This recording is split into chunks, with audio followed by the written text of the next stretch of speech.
Welcome. I'm Dr. Russell Barkley, a clinical professor of psychiatry at the Medical University of South Carolina. Thank you for taking this course. Before we begin, I'd like to share with you my disclosure of my financial sources of support for the previous year so that you have an opportunity to evaluate whether there is any potential conflict of interest in this course. I do receive a retirement pension from the University of Massachusetts Medical School, though I am not retired from practice. I've lectured in a number of locations over the previous year, and you can see many of my sponsors of these presentations on the slide. In addition, I do receive royalties for various products such as books and videotapes and courses like this one from a variety of sponsors. And finally, and most importantly, I do consult with and speak for many of the major pharmaceutical companies that have ADHD products in the marketplace. This course is about the childhood risks associated with ADHD and the implications these may have for both assessment and treatment. For many years, ADHD has been known to predispose children toward various risks as they develop. Among these risks are those for physical and medical problems. For instance, children with ADHD are 2.5 times more likely to experience a seizure disorder during their childhood than are normal children. The opposite risk is also true. Children with epilepsy or seizure disorders are 2.5 times more likely to have ADHD. It is unlikely that the seizures themselves are causing the disorder. Instead, seizures are often a sign of underlying brain abnormalities or frank damage, and it is the damage or maldevelopment of the brain that is giving rise to both the seizures and to ADHD. Recently, it has been discovered that children with ADHD are more likely to be overweight or frankly obese. This is a relatively new phenomenon. Earlier studies, done over the past several decades, have often shown that children with ADHD were slightly smaller and certainly had delayed bone development. But studies of the current generation of children suggest that this generation is becoming overweight. The reason for that may be a ADHD by environment interaction. Simply put, what I mean here is that ADHD children are impulsive, and they live in an environment now where junk food is more readily available to this generation than to any prior generation. And it is this interaction of impulsiveness with the availability of junk food that is likely the result of this increased risk for obesity in the present generation of children. Indeed, we will see that ADHD predisposes adolescent girls toward a higher risk of not only obesity, but also bulimia. That will be discussed in my next course, or part 2 of this presentation, which deals with the adolescent and adult outcomes of ADHD. For now, this course concentrates primarily on the childhood risk factors. For many years, it has been known that children with ADHD are prone to sleeping difficulties. More recent studies suggest that at least half of the cases in which sleep problems exist are bedtime behavior problems. They are not difficulties with sleep itself, and they likely have to do with both ADHD and oppositional symptoms at bedtime. Here we see that children are less likely to stay in their room once put to bed, are more likely to defy instructions about going to bed or getting ready for bed, and so on. That is not a sleep problem. That should be considered a behavioral problem, and it can be addressed using various behavior management methods. On the other hand, if the child wakes frequently during the night, or if the child appears tired the next morning, or rises too early the next morning, or shows signs of frequent snoring or frank sleep apnea, then consultation should be sought for a sleep study or polysomnogram, and then interventions recommended from there. So it pays to determine the actual nature of the sleeping difficulties as to whether it's frankly a behavior problem or might be a sign of more serious difficulties with sleep. Now, we do know that children who have sleeping difficulties often experience daytime sleepiness, and this has some effect on their inattentiveness. And this is also true with ADHD, where difficulties with sleeping may feed forward into the next school day to create further problems with inattentiveness than would have been the case had the child slept well the night before. But as far as we can tell, sleep problems alone are not the cause of ADHD, though they may exacerbate ADHD as it is clinically diagnosed and needs to be addressed separately from the child's ADHD. This is a good time to remind listeners that not all inattentiveness is ADHD. There are many reasons why children may be inattentive. ADHD is the combination of various types of inattentiveness discussed in my first course on this website, along with difficulties with inhibition or impulse control, and to some extent problems with managing activity level. Studies in Sweden have been able to document that families with ADHD children often experience greater dental health or oral health problems with those children than is the case in control groups of families. This is unlikely to be directly caused by ADHD, but more likely arises from the difficulties that children with ADHD have complying with parental requests, following through on instructions, particularly those that pertain to general self-care, and specifically with dental health. And it may also have to do with the fact that parents are more likely to have ADHD themselves, and as we will see later in this course, this may predispose them to poor monitoring of their children, to greater difficulties with following through on parental responsibilities, similar to the child's difficulties following through on their own responsibilities.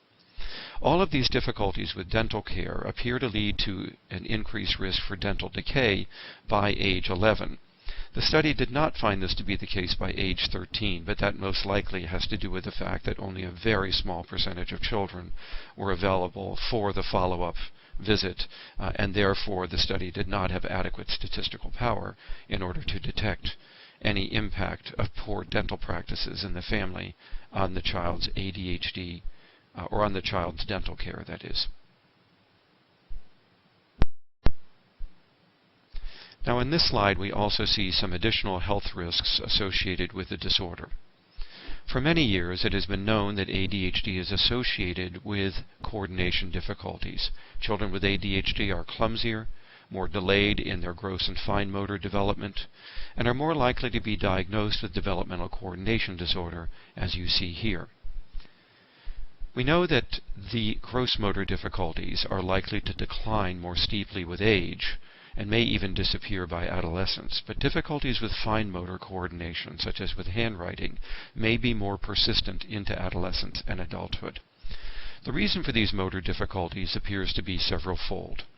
First of all, ADHD and motor difficulties are genetic, or at least partly genetically determined. And it does appear from studies that the genes that contribute to ADHD are also genes that contribute to difficulties with motor development and coordination. A second explanation is that ADHD is known to be a disorder of the brain's executive system, or the frontal lobe, and it is the frontal lobes that are involved in the planning and orchestration or enaction of motor programs and monitoring those motor programs for their accuracy. So it may be the role of the frontal lobes that both gives rise to ADHD and to the motor difficulties. Another difficulty associated with ADHD, which in part may be related to these motor problems, is a propensity for accident proneness. Children with ADHD are more prone to accidents of all varieties, including traumatic injuries, broken bones, lacerations, burns, and poisoning. On average, they are about 1.5 to 4 times more likely to experience such injuries, and 3 times more likely to experience an accidental poisoning at some time during their childhood. The risk for accidental injury is directly related to their ADHD, and specifically to the impulsive hyperactive dimension of ADHD, not just to its inattentiveness, though both dimensions likely contribute to this risk. ADHD children are also more prone to risk-taking, which further contributes to the likelihood that they may be injured during some of their adventurous escapades. As I've already noted, it's possible that their motor coordination difficulties may also contribute to some small degree to this risk. Definitely, The higher risk of ADHD for oppositional behavior and frank oppositional defiant disorder also has been shown to contribute further to an increased risk for accidental injuries. This makes perfect sense when we understand that children may be defying parental instructions, and some of those instructions have to do with child safety. Finally, we know that parents of children who experience injuries may be somewhat more likely to manifest poor monitoring of their children than are parents whose children are less likely to have injuries. And so low parental monitoring is known to be a contributing factor to risk for injury. The low parental monitoring itself might possibly arise from the parent's own ADHD as well, a point we will discuss later in this presentation. Overall, because of these medical or health problems, ADHD children cost society or their insurance companies at least 2 to 3 times more in medical costs than do normal children. A great deal of this has to do with their presentation to the emergency rooms more than other children, and that, of course, is driven by their increased risk for accidental injuries. Studies also indicate that families with ADHD children are also more likely to bear some medical cost burdens, and that is because of the greater need for parents to take medical leave and sick leave, or to be absent from work, in other words, in order to deal with their children's difficulties. There are a number of treatment implications for these or from these health and medical problems, not the least of which is that the ADHD child may require a medical evaluation by a pediatrician or primary care specialist in order to rule out the possibility of some rare but treatable problems, for instance, such as the risk for seizure disorders. They also may have a need for medical evaluations if there is clearly an indication that medication is going to be warranted in order to manage this child's difficulties. Of course, then one would need a baseline evaluation to be sure that the child is in fact eligible to take these medications. Because of the risk of health problems, dental problems, and obesity, ADHD children may require both medical or at least nutritional interventions in order to deal with those specific health-related risks. I believe it's important for physicians and mental health professionals to formally discuss these risks with parents and to encourage them to attend to these possibilities beforehand, particularly to attend to greater preventive medical care and dental care so as not to allow some of these risks to unfold over development due to lack of parental attention. Parents may also require some advice about bedtime behavior management given the higher risk for sleeping difficulties, and particularly for behavioral problems during the nighttime ritual. And as I've already indicated, the small percentage of children who may have frequent night waking or sleep apnea may in fact require an overnight sleep evaluation at a local sleep lab and treatment of any sleep disorder that might be revealed. Certainly, children are going to require evaluation and interventions by physical or occupational therapists if they are manifesting difficulties with motor development or with developmental coordination disorder. We also believe that some parents may require advice on increasing their supervision of their ADHD child, particularly in order to prevent accidental injuries. This is especially necessary for parents who have ADHD themselves. There are other developmental risks associated with ADHD besides these health or medical problems. It has been known for more than 30 years that children with ADHD are likely to have language difficulties. These are chiefly problems with expressive language, and as you see here, up to half of ADHD children or more may have such difficulties with the motor programming and expression of speech. This, of course, likely arises from the involvement of the prefrontal lobes in ADHD, given that the prefrontal lobes are also involved in expressive language. Most importantly, or most commonly that is, we see that children with ADHD have problems with what is known as the pragmatics of speech. That is, with the way that they organize their speech, and with the way that they use speech as a social tool to interact with others, to groom others as part of their social relationships, and also to inquire of others about information that they may need in order to behave more effectively or to learn more in classroom or other teaching environments. ADHD children tend to talk more than other children, but as I've indicated, their speech is less organized, less coherent, less logical, less fluent, and less likely to be used for the important purposes to which humans usually put language. There has also been shown in research a delay in the internalization of language to become private speech. This process is the means by which humans develop a voice in the mind, or private self-speech. It begins in the early childhood years with speech to others, and then between 3 and 5, the child begins to turn their speech on themselves, although it remains publicly observable speech. Children begin to talk to themselves whether anyone is around or not. Between 5 and 7 years of age, this speech begins to become quieter, less demonstrative, and certainly a little bit more telegraphic as far as what words one can hear. What is happening here is that the child is developing the ability to inhibit the oral musculature associated with speech by being able to continue speaking in their brain. So this process involves the same speech centers that we use for public speech, but the individual is inhibiting the expression of the motor of the motor aspects of speech during this process of internalization or privatization. By 9 to 12 years of age, the speech is fully privatized, that is to say that the face is fully inhibited and the individual is able to engage in speaking within the brain without the signals being released down the spinal cord to activate the face and the larynx. So in other words, the child now experiences a voice in the mind, but it really is based upon the privatization of public speech.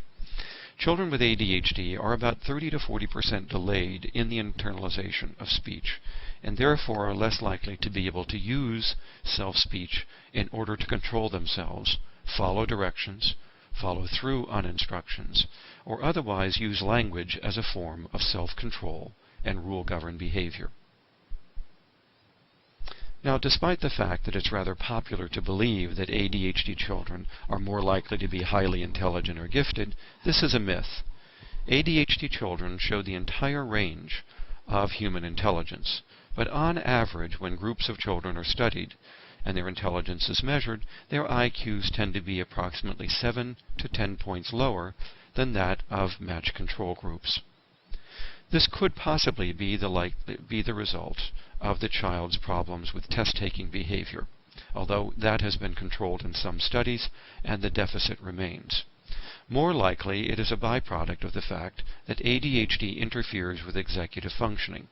If you would like to know more about this, you can take the 2 other courses I have on this website on the relationship between ADHD and executive functioning. But suffice to say here that ADHD is a disorder of executive functioning, and 40% of the variation in one's intelligence or IQ score is their executive abilities. So given that ADHD reduces executive abilities, it should be no surprise that it also would then result in a commensurate reduction in one's IQ score. Even when children are placed on stimulant medication, while they are taking IQ tests, some degree of deficit may remain between the medicated ADHD group and control groups as well. So do not expect that treating the ADHD will necessarily result in a complete amelioration of this detrimental effect on IQ, though it may be beneficial to some extent. Now, studies by Mark Stein and many others subsequently have indicated that children with ADHD are delayed in their adaptive behavior. Adaptive behavior is a term used to refer to the development of self-sufficiency, communication, and socialization skills in children, as may often be measured by such tests or interviews as the Vineland adaptive behavior scales. Children with ADHD may be between 1 and 2 standard deviations behind in the development of adaptive functioning, even relative to their IQ, than are normal children. Indeed, Stein's work shows that children with ADHD may be as delayed in self-sufficiency as are children with mild mental retardation. Lastly, I should comment on findings over the past 10 to 15 years that suggest that children with ADHD are biased in their self-perceptions. and that is they tend to show a positive illusory bias in evaluating their own competence in performing various tasks. It is not that ADHD children are grandiose, such as might be seen in manic depression. They don't report that they are better than other children to any large extent.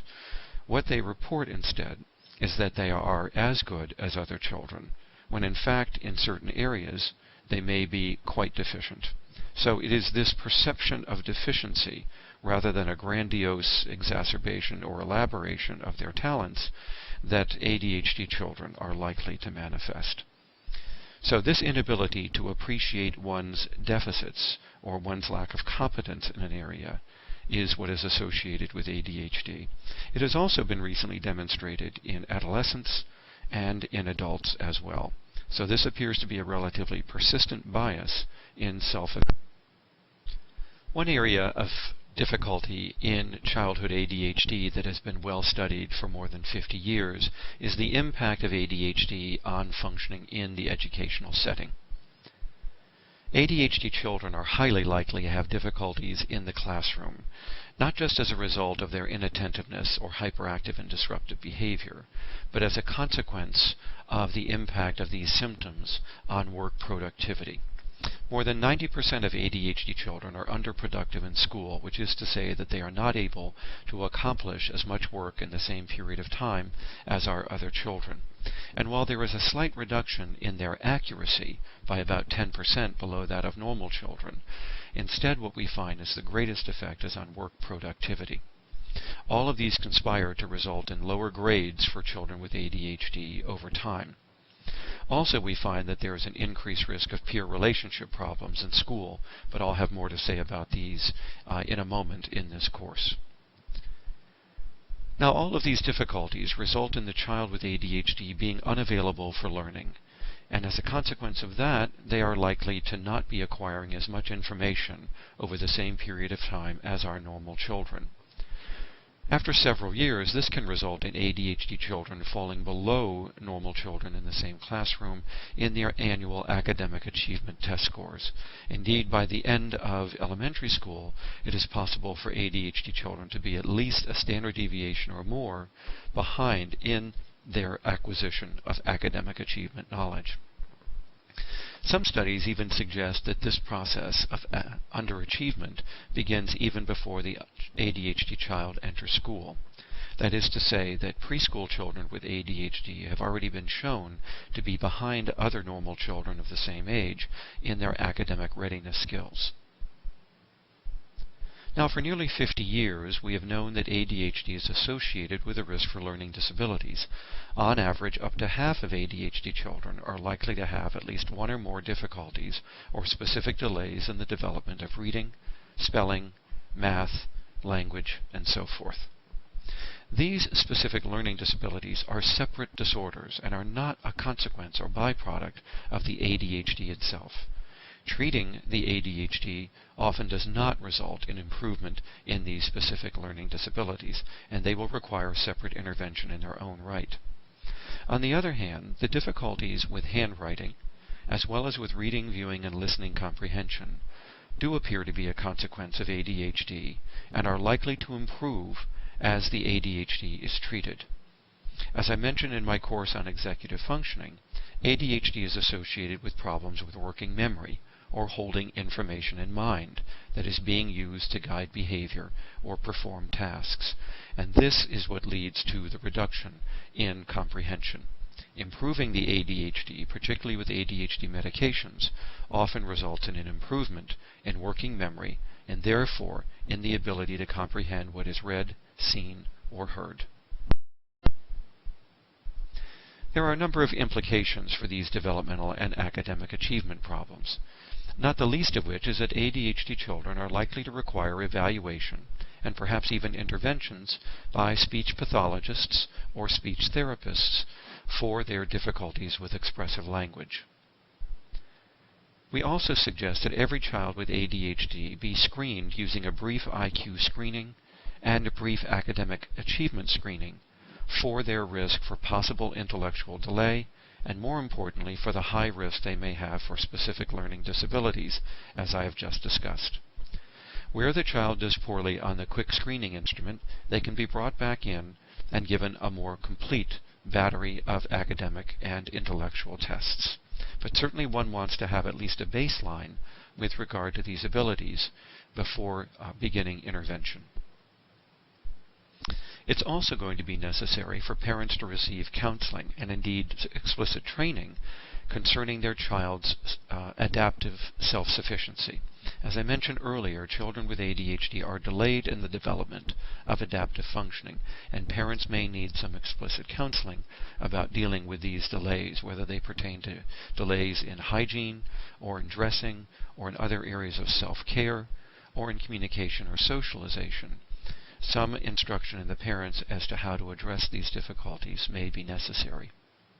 Certainly it is going to be necessary for the majority of ADHD children to consult with schools and to educate the child's teachers about the nature of ADHD, about its neurogenetic basis, as explained in my course on the etiologies of ADHD, and about the services that the ADHD child may be eligible for within the schools, particularly if they qualify for special educational services.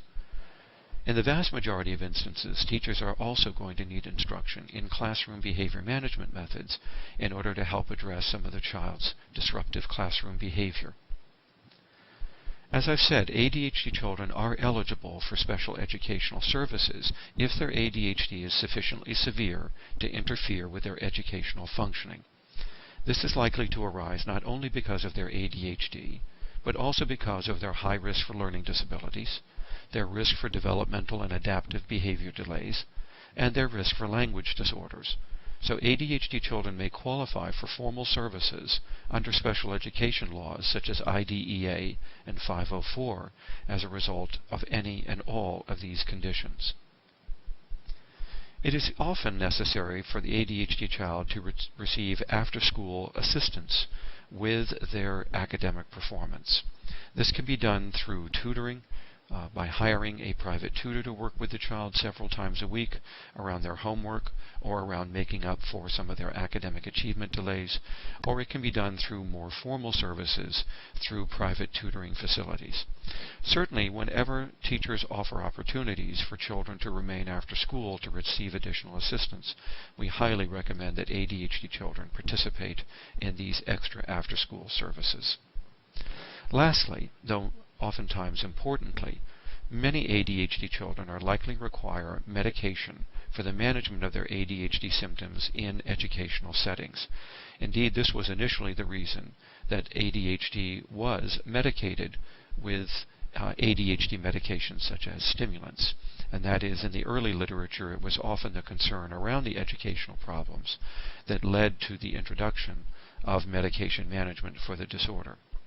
These days, the long-acting delivery systems that are available for stimulant medication, such as the osmotic pump known as Concerta that delivers methylphenidate over a number of hours, or the extended-release pellet delivery systems that may be available for both methylphenidate and amphetamines, have become the standard of care for the management of ADHD.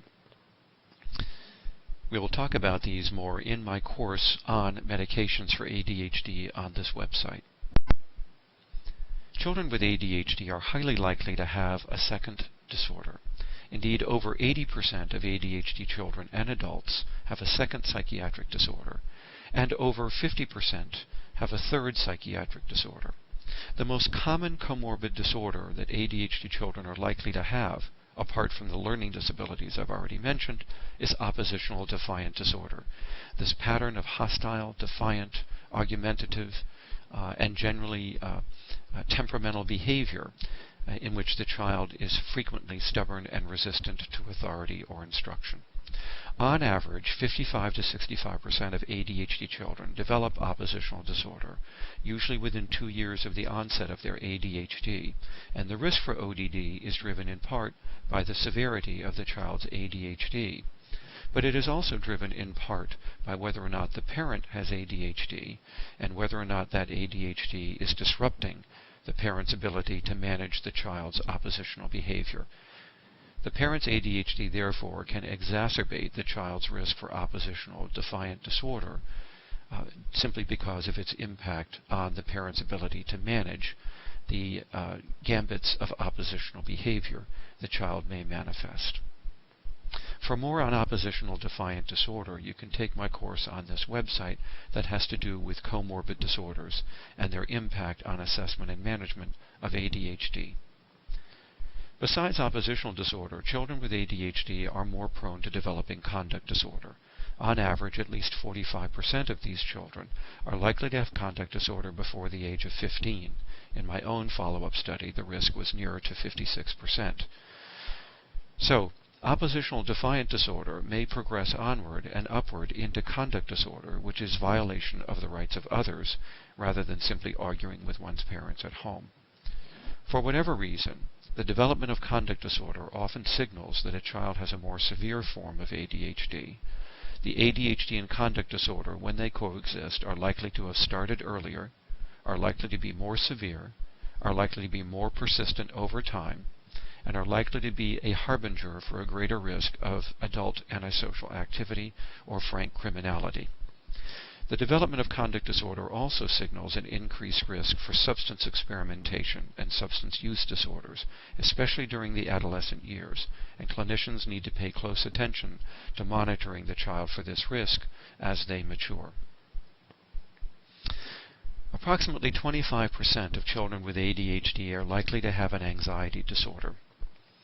In addition, 25 to 35% may also develop major depression, though the depression seems to take longer to emerge over time.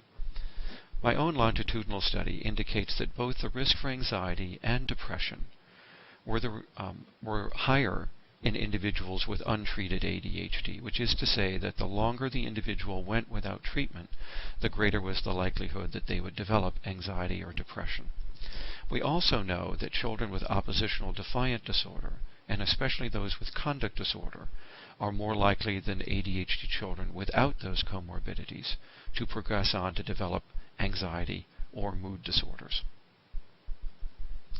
Interestingly, ADHD is not associated with a greater risk for being abused, and therefore with a greater risk for experiencing post-traumatic stress disorder.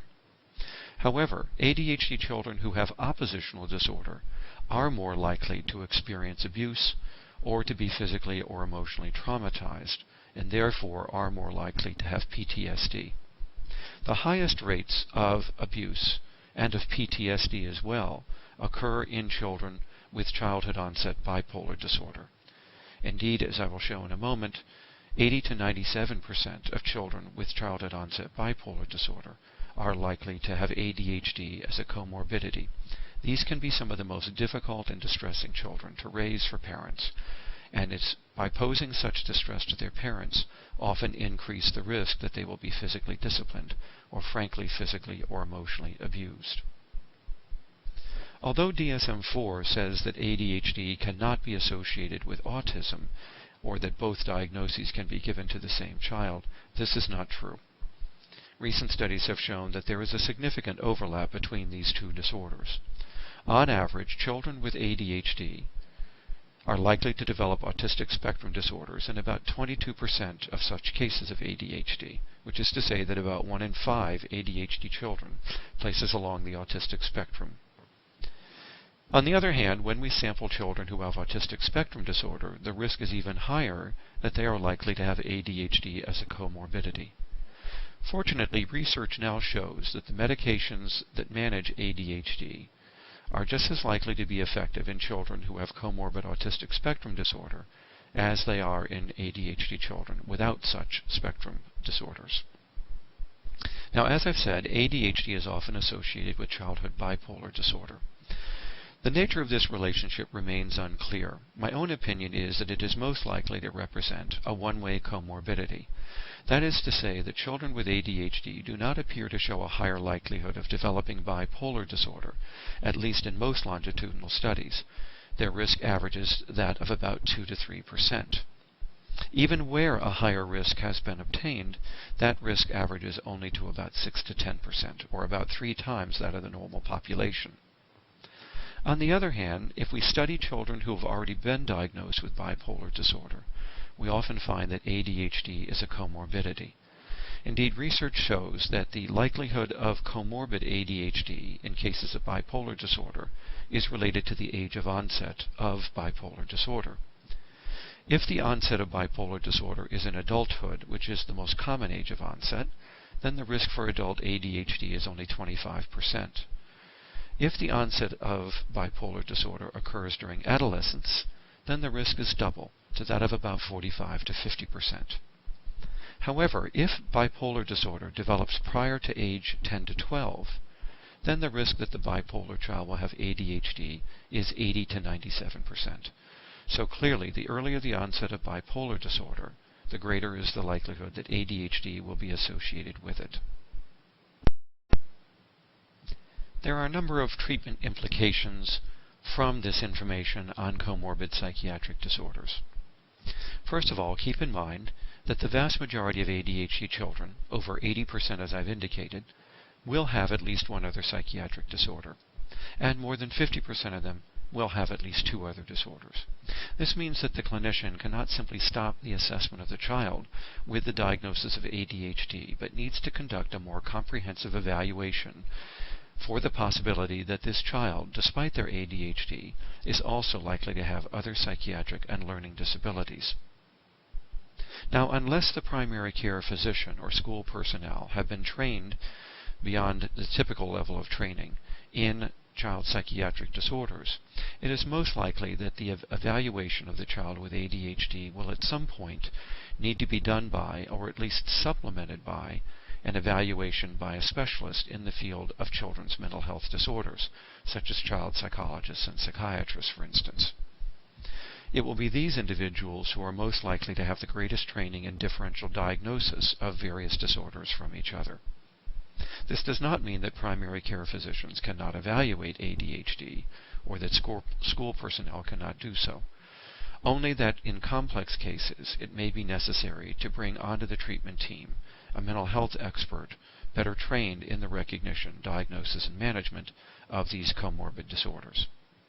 Certainly parents are going to require additional counseling about the nature of these comorbidities, beyond simply counseling them about the child's ADHD and the risk associated with that disorder. They, of course, are also going to need counseling about the treatments that may be required to address these comorbid conditions.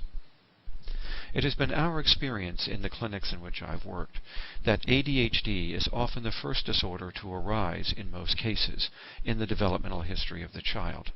And certainly it is going to be the first disorder to require treatment if the child is going to be made amenable or responsive to other treatments that may be needed to address the other disorders that they have that may be comorbid with ADHD. Also, additional psychosocial treatments may be needed beyond that needed to address the child's ADHD and its related impairments in order to deal with the risks associated with the comorbid disorders. And finally, it may be necessary in some instances to combine medications, such that medications for ADHD may need to be combined with medications for the management of some of these comorbid disorders if more complete management of the child's clinical picture is to be obtained. Now let's turn our attention for the moment over to the nature of impairments in family relationships.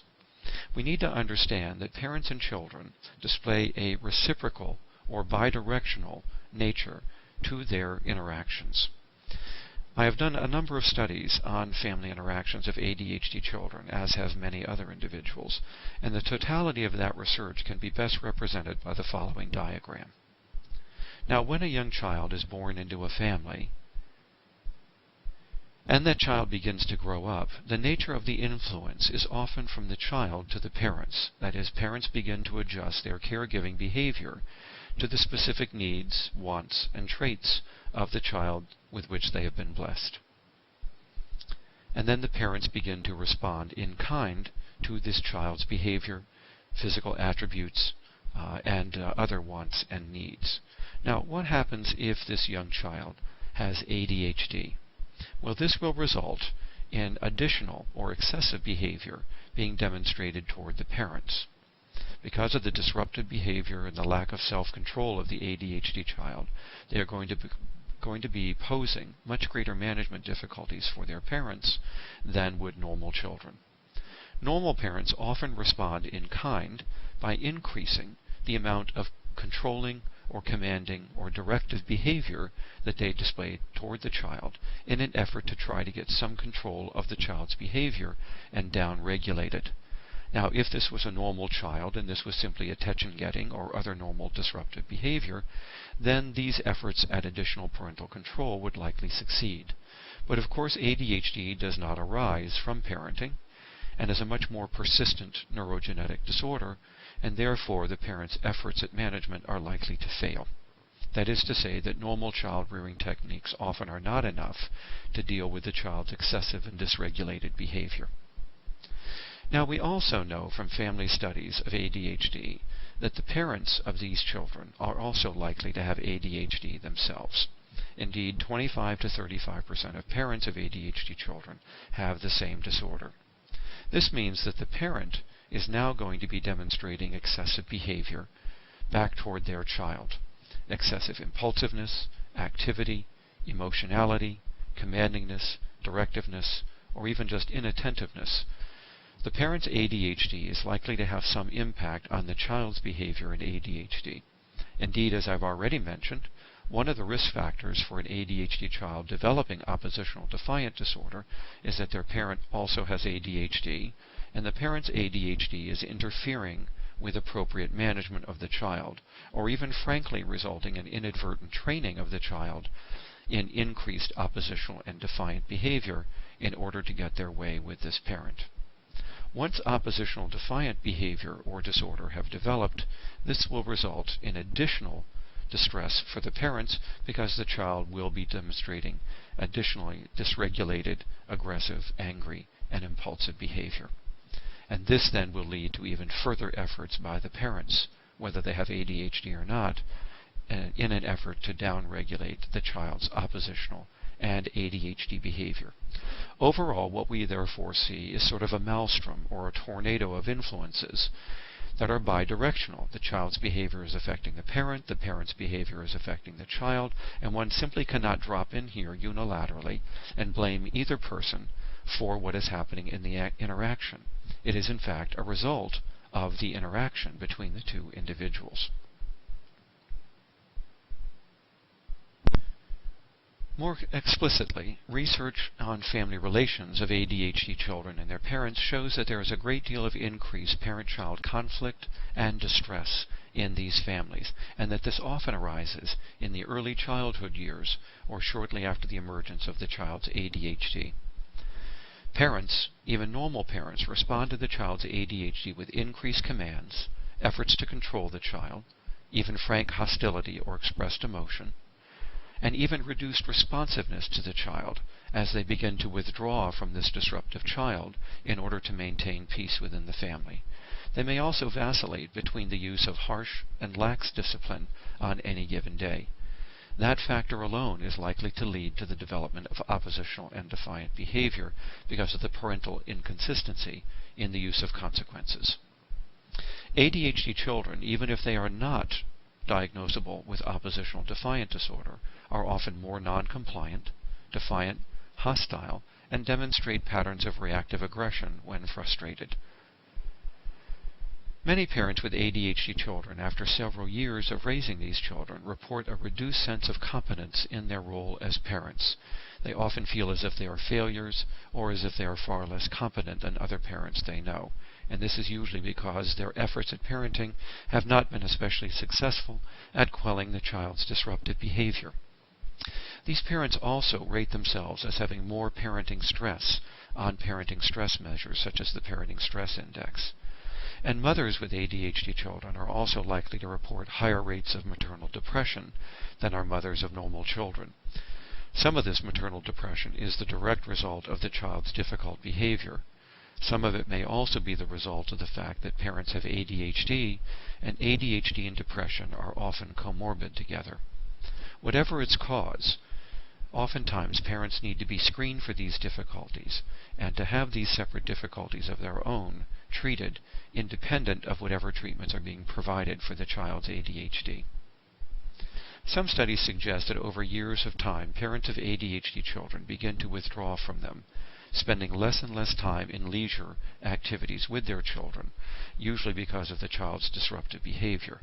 It is a case of perhaps let sleeping dogs lie. If the child is busy or if the child is playing well, parents are often likely to stay away from the situation for fear of provoking episodes of disruptive behavior. Whatever the reason, it certainly is the case that over time, families with ADHD children are spending less recreational time with their children. These parents may also reduce their monitoring of their child's activities, and as we've said, parental monitoring has been associated with an increased risk for accidental injuries in all children, not just ADHD children. Now, this reduced monitoring may well be the result of the parent's own ADHD, as I suggested earlier. It may also be the result, as I've said, of the parent's reduced involvement in the child's activities. Parents of ADHD children are themselves more likely to experience divorce or separation, and to experience that divorce earlier in their lives, and especially earlier in the life of their children, than are families of non-ADHD children. Parental divorce appears to be partly related to the parent's own level of education, intelligence, the age of their child, the child's ethnicity, and whether or not the child has oppositional defiant or conduct disorder. Finally, as I've already mentioned, children with ADHD have a much greater likelihood of having a parent with the same disorder, and as I've pointed out, this only seems to make matters worse within the family. Some studies have begun to focus on parental ADHD and its impact on child rearing. Some of the findings are listed on this slide. Here we see that if a parent has ADHD, the inattention dimension of their symptoms is more likely to be related to inconsistent discipline and to low monitoring of their children, while the parent's impulsiveness, hyperactivity, and so forth is more likely to be related to low rates of using social reinforcement with their children. Studies of mothers who have ADHD have also found that the mother's ADHD is related to lower rates of involvement with their children, as I've already suggested, and to lower rates of the use of positive reinforcement or supportive behavior with their children. It may also be associated with higher rates of negative behavior, expressed emotion, and use of commands with their children. In general, parental ADHD is related to reduced success in behavioral parent training. So much so, in fact, that it is now recommended that parents be screened for ADHD before they enter a parent training program, and that their own ADHD be treated first in order to make them more amenable to learning the skills in the training program that they're going to need in order to deal with their child's misbehavior. For many years, we have known that ADHD is associated with poor peer relationships.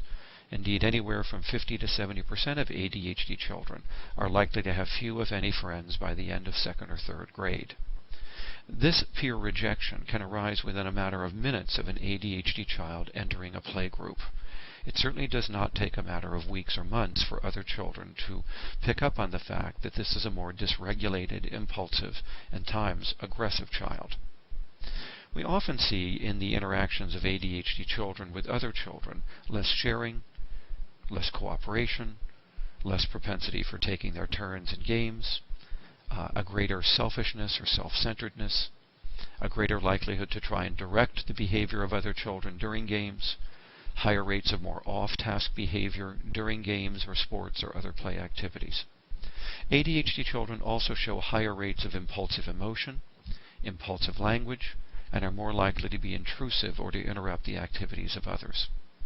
When provoked, ADHD children are much more likely to react with anger, aggression, or at least frustration, and have difficulties regulating their aggressive or frustrated behavior than are other children. In general, this pattern of behavior I've just described results in far higher rates of peer rejection in ADHD than is seen in conjunction with other disorders. Some studies have suggested that a subset of ADHD children are likely to show reduced empathy or guilt, or indeed may in fact show the callous unemotional traits associated with childhood psychopathy.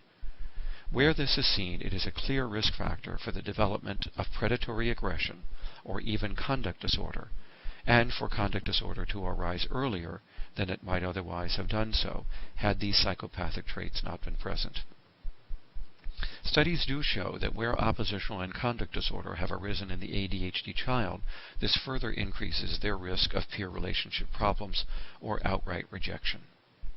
A few studies have looked at bullying in ADHD children, and they find ADHD children to be both more likely to be bullied by others, but also more likely to adopt the role of bullies toward other children. Indeed, they may in fact be involved in both roles within their peer relationships. Finally, it has been shown that children with ADHD may be more likely to be beaten up, mugged, or assaulted by others, or even assaulted with a weapon by the time they reach young adulthood than are other children. Whether this is a consequence of their provocative behavior or other factors is unknown.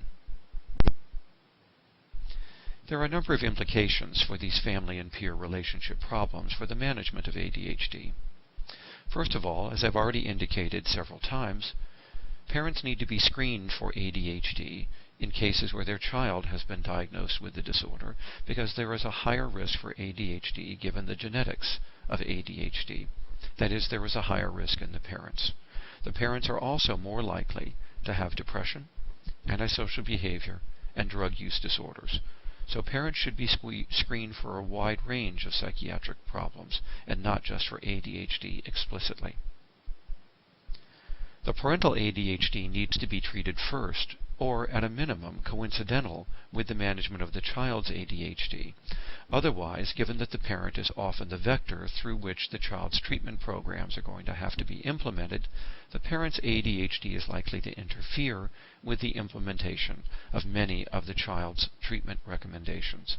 And so management of the parent's ADHD becomes absolutely essential in order to increase the likelihood of success of the management of the child's ADHD, particularly with regard to behavioral parent training of the parent or with regard to medication management of the child.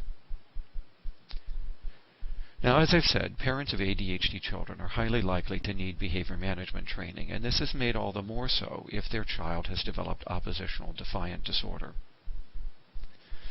Parents may also need assistance with marital counseling or even divorce counseling because of the higher likelihood of marital distress within families of ADHD children and the greater difficulties with child rearing and parenting stress, all of which can interfere with the management of the child. We encourage children to be involved in social skills programs in order to help them with their peer relationship problems, but it needs to be understood that social skills programs delivered through clinics on a once or twice a week basis are usually ineffective. The research shows that only when social skills programs are woven into the school curriculum and are used with the child and with the other children with whom this child has to get along is success likely to occur. Also, it has been shown that parents may also need to be involved in the social skills program in helping to program and generalize for the use of skills by the child at home and in community settings, rather than just assume that the child's participation in a group in a private practice itself will be sufficient for the child to not only acquire the skills, but to generalize and use them in more naturalistic settings. Where social skills programs are going to be done, people need to pay attention, that is, clinicians need to pay attention, to not mixing highly aggressive children with less aggressive children because of the risk of deviancy training. A number of studies have now demonstrated that when aggressive and non-aggressive children are blended into groups, even therapy groups, there's likely to be an increase in the aggressive behavior of the previously non-aggressive children, and possibly even a worsening of the aggressive behavior of the aggressive children themselves. And this is as a result of the highly aggressive child training the less aggressive children, either in self-defense or simply to become more aggressive through modeling of aggressive behavior. There have been a few studies lately that have shown that parents, particularly high-functioning parents, may be able to be trained as social skills trainers themselves, known as friendship coaches, so that the parents can take the skills home and attempt to use them in training their child in the everyday interactions this child may have with other family members and other children. More research, I think, on the friendship coach model needs to be done, however, and certainly in my opinion, it is likely to be successful only with relatively educated and high-functioning parents who are likely to learn these skills and to use them consistently at home. We also suggest that to help address these peer relationship problems, the ADHD child be more involved in community activities such as clubs, sports, or other organizations that are supervised by other adults and where there is an opportunity for pro-social interaction with other children. Just assuming that the child will involve themselves in community playgroups on an informal basis is not sufficient, I believe, to correct for these peer relationship difficulties. Finally, I have often encouraged parents to try and make their home or yard as inviting as possible to other children in the neighborhood in order to encourage other children to come to visit and to play with their child, and therefore give the ADHD child an opportunity to socialize with these children and to observe and learn from more appropriate social behavior. Overall, by adolescence, ADHD children often show a persistent pattern of impairment, not only in their social relationships, but in their academic difficulties, in their family difficulties, and in their risk for comorbid psychiatric disorders. There have been a number of follow-up studies, including my own and those by Stephen Hinshaw and others, that demonstrate that by adolescence, only a small percentage of ADHD children are well-adjusted or positively adjusted in most or all areas of major life activities. And although we find that anywhere from 20 to 65% of ADHD girls or 10 to 86% of ADHD boys are positively adjusted in at least one of the 6 domains that have been examined in research, only 16% of the girls and only 15% of the boys were positively adjusted in at least 5 out of these 6 domains. All of this is to say that impairment is likely to persist into adolescence in many children with ADHD. Now, you can see at the bottom of my slide here a number of statistics that pertain to control children versus ADHD children. The first set of statistics is for girls, and the second set of statistics is for boys. And over here along the left side, you see the various domains of impairment that were examined in the studies that I have cited at the bottom of the slide. You will see here that regardless of which specific domain is examined, the vast majority of children with ADHD remained impaired at adolescence in that domain. And this was true whether they were males or females. By adolescence, and certainly by adulthood, the emotional and social adjustment of ADHD children is likely to have been driven not only by their ADHD, as you see here, but also by their eventual development of the secondary consequences of ADHD, such as their risk of failure within school, their risk of rejection by peers, the greater increase in family conflict and family difficulties in general, some of which may be driven by the child's ADHD. The difficulties the ADHD child may experience at work by the time they're an adolescent, should they assume part-time jobs, and so on.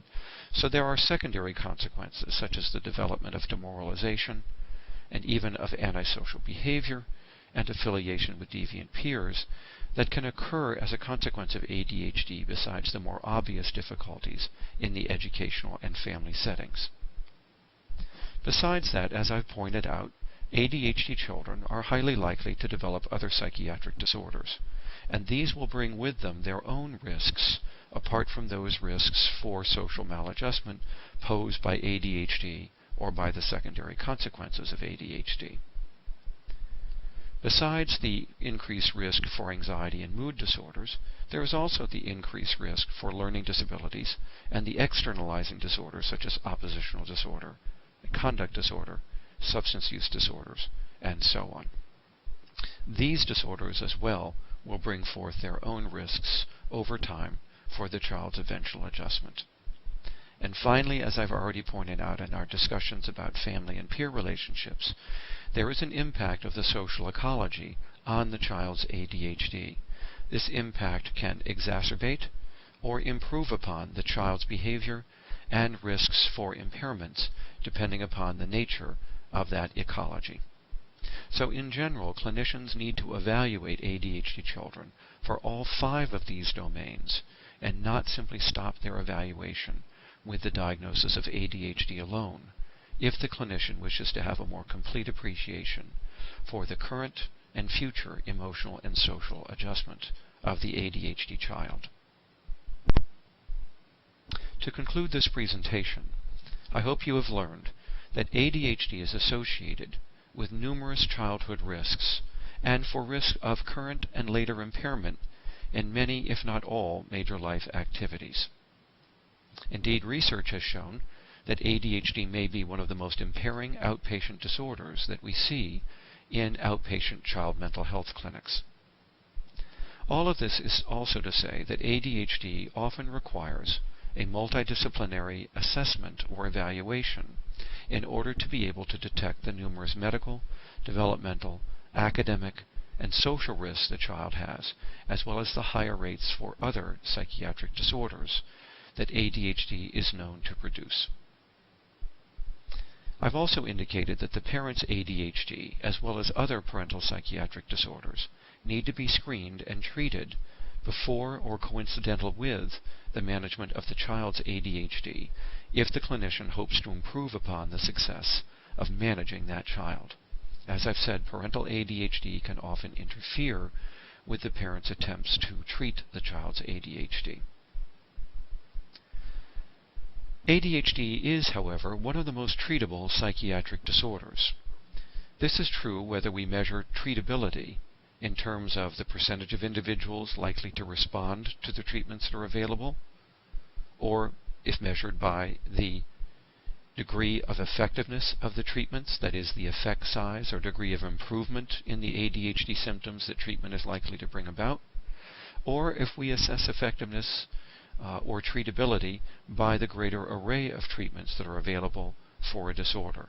On all 3 metrics, ADHD is a more treatable disorder than are many other psychiatric disorders, resulting in improvement in a larger percentage of cases and to a greater degree in symptoms than is typically the case seen with treatments for other disorders.